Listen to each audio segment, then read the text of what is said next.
দুর্ঘটনায় ছবি তোলা নয়, সাহায্যে এগিয়ে আসতে হবে। মানব জীবনের নানা সময় অপ্রত্যাশিতভাবে বিপদ আপদ বা দুর্ঘটনা নেমে আসে। কেউ দুর্ঘটনায় পড়লে চারপাশের মানুষ নানা রকম ভূমিকা দেখা যায়।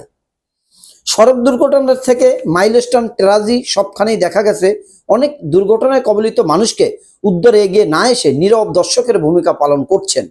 কেউ ছবি তুলছেন, কেউ ভিডিও করছেন। এ দৃশ্য দেখতে হলো বিপদে পড়া মানুষের জন্য এক বোতল পানির দাম কয়েক গুণ বাড়িয়ে দিয়েছে কিছু ব্যবসায়ী। কোনো সিএনজি বা রিক্সা চালক বিপদগ্রস্ত মানুষের জন্য ভাড়া বাড়িয়ে দিচ্ছেন। যেখানে প্রয়োজন ছিল পানির বোতল নিয়ে বিনামূল্যে বিতরণ করবে, বিনা ভাড়ায় রোগীদের হাসপাতালে পৌঁছে দেওয়ার, সেখানে ওই দুর্ঘটনা কবলিত মানুষের অসৎ থেকে কাজে লাগিয়ে টাকা হাতিয়ে নেওয়ার ধান্দা।